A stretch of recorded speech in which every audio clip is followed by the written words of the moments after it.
For a very long time, I was thinking of expressing my views about the stepmotherly treatment which is given to the defense forces and also to the armed forces, and how a strong hold of the bureaucracy or the IPS people, the government secretaries, and the neglect of the defense forces is ruining this country.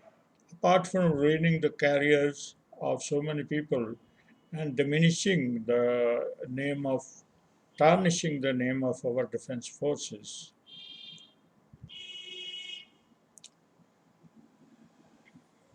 the thought came to me from the discussions which are happening on the TV and in the newspapers regarding one rank, one pension. The matter is dragging for decades. Now, one government has gone without giving any assurance or a firm date to implement this policy of one rank, one pension. In a simple way, if I retire 20 years back, I'm being given 5,000 rupees as pension. Now, today, when I'm 20 years older, the people in my rank are getting proportionately, it is an example, 20,000. Now, my requirement after 20 years of the medicine, of the other dependencies increases. So, where is the logic of not increasing it and not giving the due which the defense forces, which are put in very difficult positions and are very important for the defense of the country? Now, I will tell you a story. Before the Chinese invasion in 1962, our army used to be about 2 to 3 lakhs. A negligible air force and negligible navy it was. When Chinese invaded, there was a furor, hula baloo all around, tough discussions in the parliament, and then in a hurried action, what came out? They opened a emergency commission. Emergency commission was for matriculates. All around, hurriedly, the matriculates were called for service selection board interviews.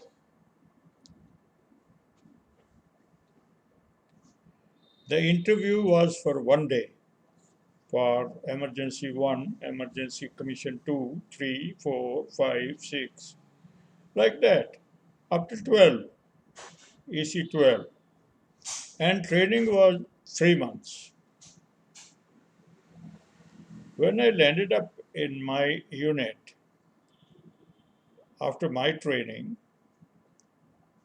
against the vacancy of, I don't remember exactly, I think 28 officers, there were 38 officers of an overcrowded unit with officers.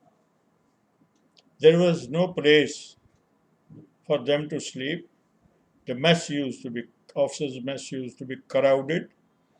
This was the state. When the situation eased a little bit, then what the government did, they opened IAS, IPS, and other armed forces like BSF, CRP, ITBP was there or not, I don't know. So many officers were taken by these forces. After 4 years service, 5 years service, 3 years service, they were taken. What happened? If a person with 4 years or 5 years service from the army with emergency commission was selected in the IAS or IPS, he got his seniority of the army. IAS service and IPS service do not have much bearing or any bearing on the army service rendered in the army while doing the duties of a deputy commissioner or a DM or a superintendent police. But they got their seniority. Now, after some time, they stopped taking officers to IAS and IPS. Then they stopped giving any seniority to the officers who were taken in border security force, CRP, and other armed forces, central armed forces. Now the thing is that people thereafter, when short service regular commission stopped, with intermediate and graduation in education, full 5 days service selection board, and 1 year training, which was equivalent to the normal one. Now, they were given initially commission for 5 years, extended to 10 years in some cases not. Those who went to IAS, there were only three papers: English, English essay, and general knowledge. Just three papers. They retired as secretaries, additional secretaries, and in police, additional DGs. Mr. Bindra is one example. Mr. V.K. Dugul is another example. And there are so many others who went there. They were not very fit in the army. I've seen with my eyes. The SS1 officers, when they completed around 10 years of service, those who were taken in the border security force were given no security because an undertaking was taken from them that you will not get any seniority. Now, in this country, when the service opportunity, employment opportunities are very minimal, a person joins. So people joined the BSF. Now, those people who came afresh as new officers, they overtook the army officers with 10 years service rendered in the army. BSF did not give the seniority to them. A BSF has got a direct bearing and likelihood with army. At some places, they are doing the same duties which army is doing, but the service was not counted. The laughable part is that BSF gave no training to the army officers to do the BSF duties. Initially, the BSF units were amalgamation of Rajasthan Constabulary and Punjab Police and Punjab Armed Police and all that khichdi from everywhere. The things were not properly tuned up. It is the army officers who tuned up. Now, why it happened? It happened that if seniority is given to army officers, then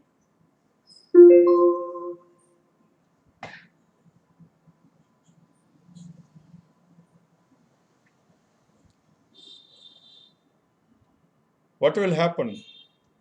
They will become DIGs, IGs, and some may become DGs, additional DGs also. So this was a mischief by the IPS and the government. IPS cannot do anything.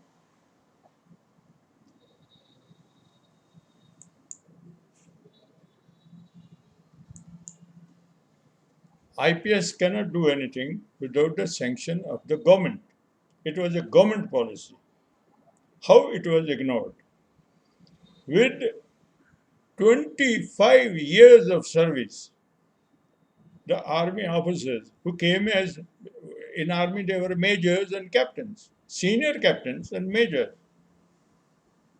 They did 25 years service in border security force, but did not pick up any rank above the rank of a deputy commandant.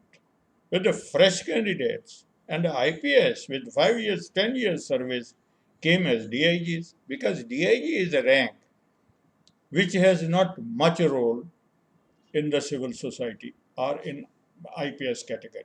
It is the IG minimum, it is the DG or the district head of the police, the SSP or the SP. So, where to send all these surplus, unwanted police officers? They came to BSF, CRP, ITBP, and such like forces. Now, what happened? CRP Short Service Commission officers filed a case in the court, and court gave them relief.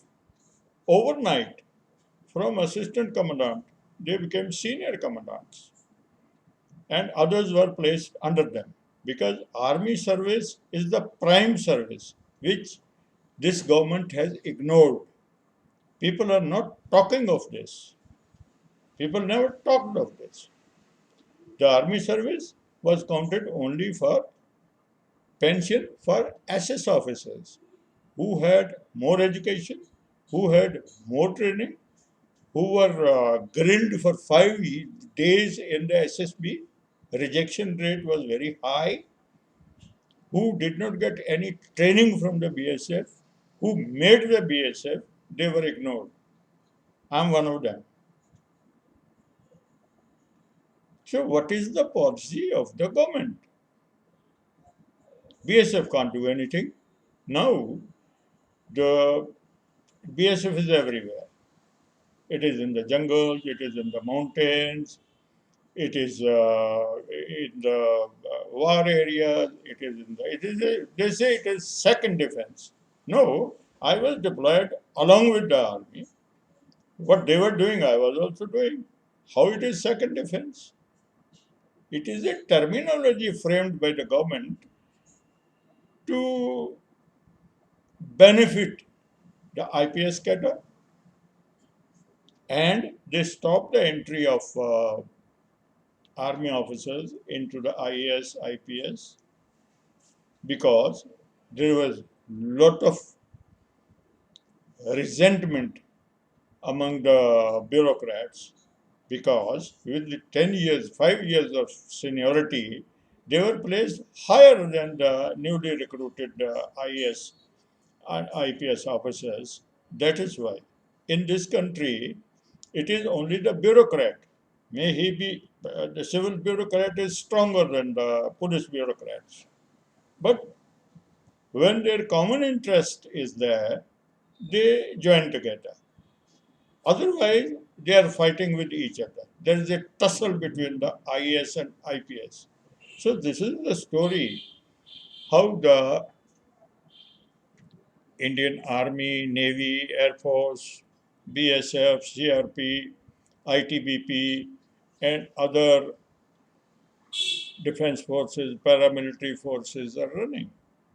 This is how they are running. This is how the government is running them. Now, there is no war for so many. There was a statement by somebody, the defense minister, that the importance of the army seems to be diminished because there is no war in last some years. What a foolish statement. You now I will come to army, though I have left it. Air Force doesn't have proper aircraft. Navy doesn't have proper equipment. The army doesn't have the guns, it doesn't have the tanks, it doesn't have the ammunition, it doesn't have the proper clothing, it doesn't have the facilities which should be given to them. Leave aside BSF. BSF plays the second fiddle. They are made to play. Otherwise, they are doing good job. And to blame anybody is very easy. So that is this. Now, after one episode, I was at a very high altitude for 2 to 3 years. From there, I came to low altitude. I was put a liaison officer. There was an exercise going on between generals and generals, telephonic battle and all that. I, being a junior officer, I was put as a liaison officer during the exercise to they say, you go and tell that this object has fallen. You go and tell that general this place has fallen. I was doing this duty at a lower place, I mean plains, at the foothills of a area which is very dangerous. Then came letter for my interview. I had to go for interview. I did not have proper kit, shorts and bananas, and there are so many things are required. I was sent up. From there, I brought the things. No training, no respite, nothing, because there is no caring of anything. There is no caring.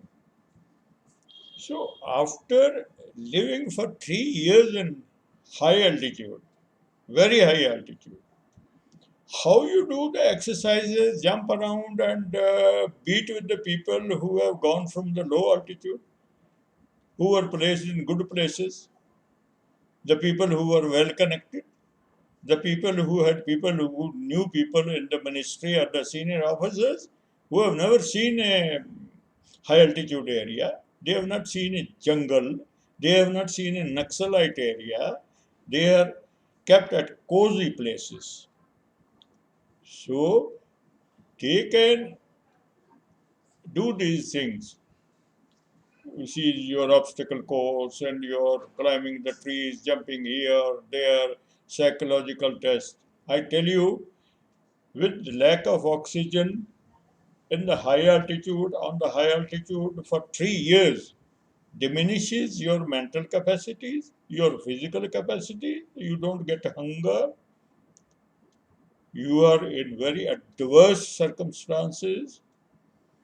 You cannot equate with the people who are living in the plains, because I am a Punjabi, I am from plains, I am not a Pahari person who can cope up with these things.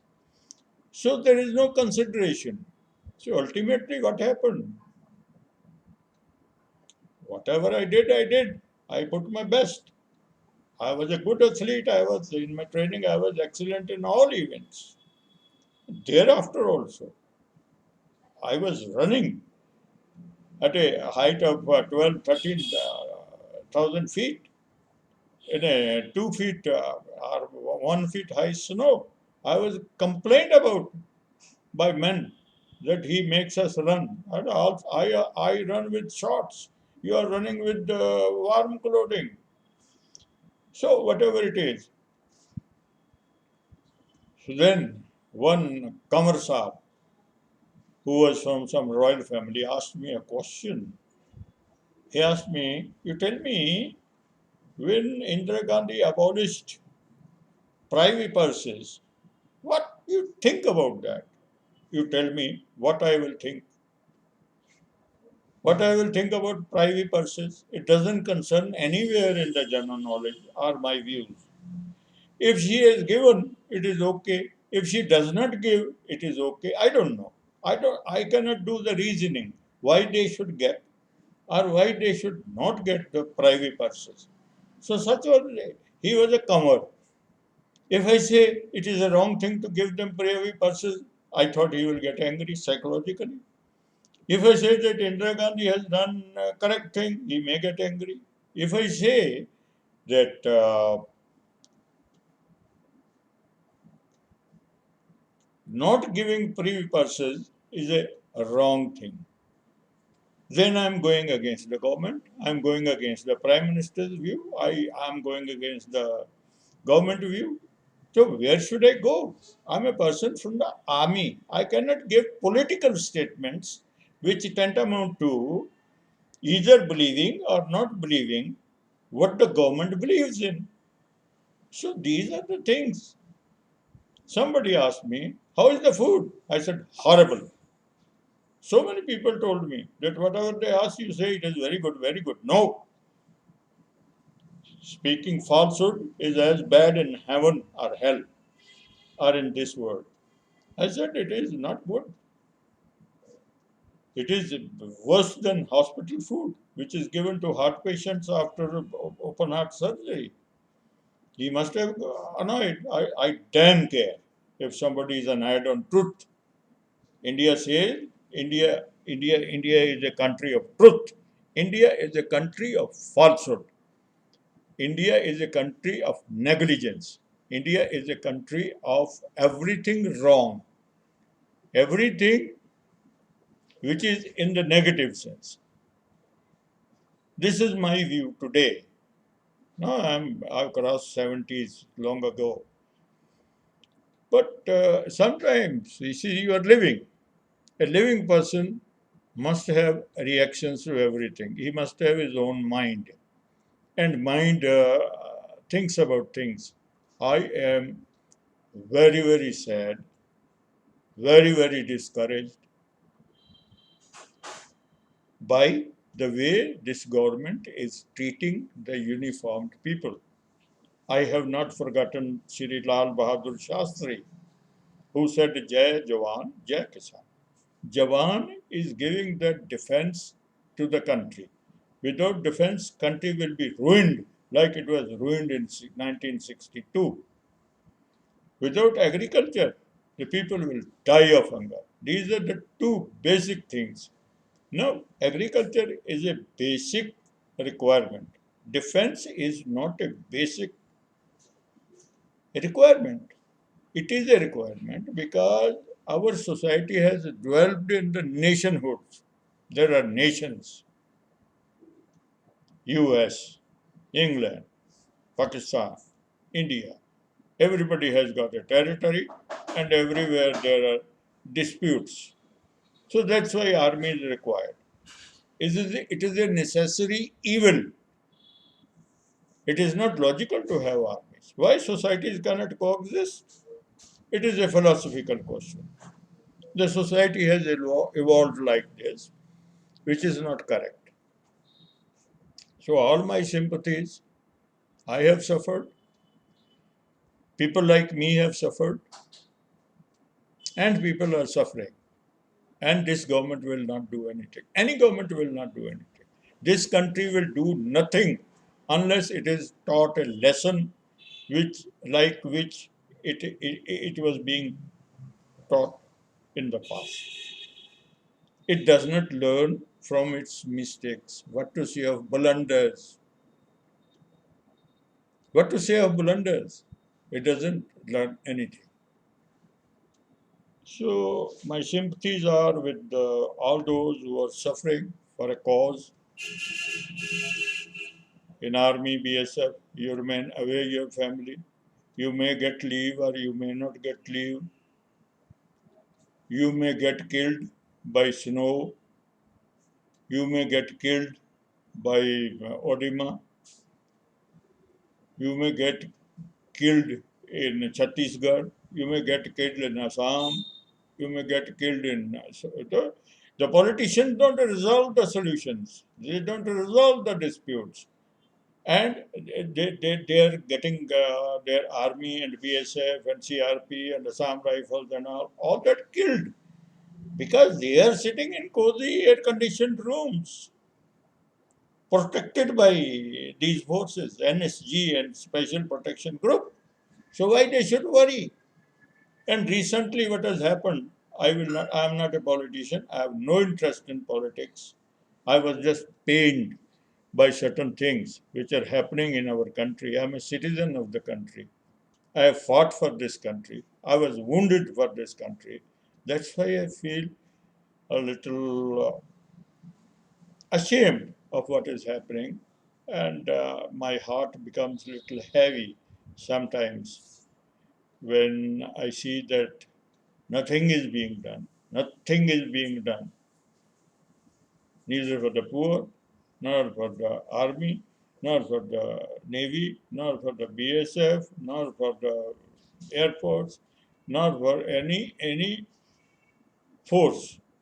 So people are resorting to corruption everywhere. Now the corruption has come to generals, which was never heard of. Lower below, there is a lot of corruption which people don't know in small things, in BSF, in army, in GRP, everywhere. It is there. People don't know because they are not very close. These forces are shielded from the civil society. That's why people don't know. So I am saddened when my country, my motherland, my fatherland, whom so many people sacrifice their lives, is being ignored. The people who are defending it, the people who are producing food, the people who are toiling day and night, they are being ignored. It's only the commercial activity, the GDP. They have got GDP psychosis. GDP, a poor man doesn't, a army man doesn't understand what is GDP. Corporates are earning. The foreign companies will come and give you employment. One foreign company came, East India Company, and it gave many employments which everybody remembers. Now, 1,000 companies are coming. What type of employment? So, I don't say more. Ultimately, I'll come to one rank, one pension, not for only army. It is for BSF retirees, even for civil retirees. Because what these bureaucrats do, they reduced army pension from 70% to 50, and they increased the civilian pension from 30% to 50 because bureaucrats are civilians. Army people cannot say anything. They cannot come to on the roads and protest. That's why this is happening. And I don't say that army people should protest. They should only suffer. In India, the brave people are meant to suffer. The good people are meant to suffer. The bad, the stupid, the people who are ruining the country, they have the right to have all the comforts and roam about wherever they are. Like so many people, I will not name them. Everybody goes to politics for power and power for money, and gundas to retain their seats, and corporates to give them money for elections. I'm sorry to say this. Why a party's funds cannot be audited by the election commission? Who has made this rule? Each paisa, when it comes to me, it has to be counted. Tax has to be paid. Parties what? Political parties are not some divine things coming from heavens. They also have to be counted for each penny they get from anywhere. The limit of 20,000 and this thousand, did you give 20,000 200 times, how much it becomes?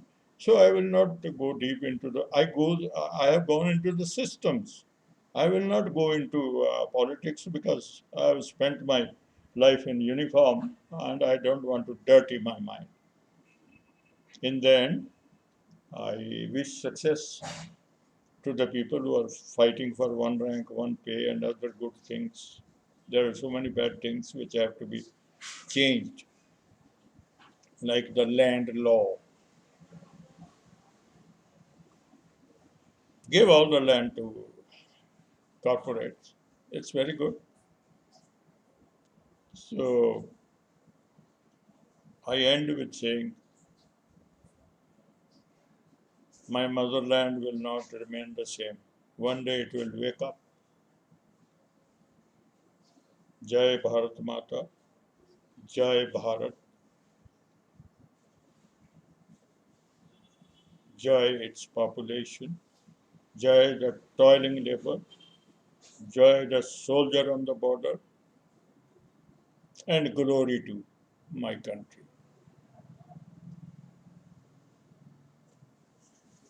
Jai Hind.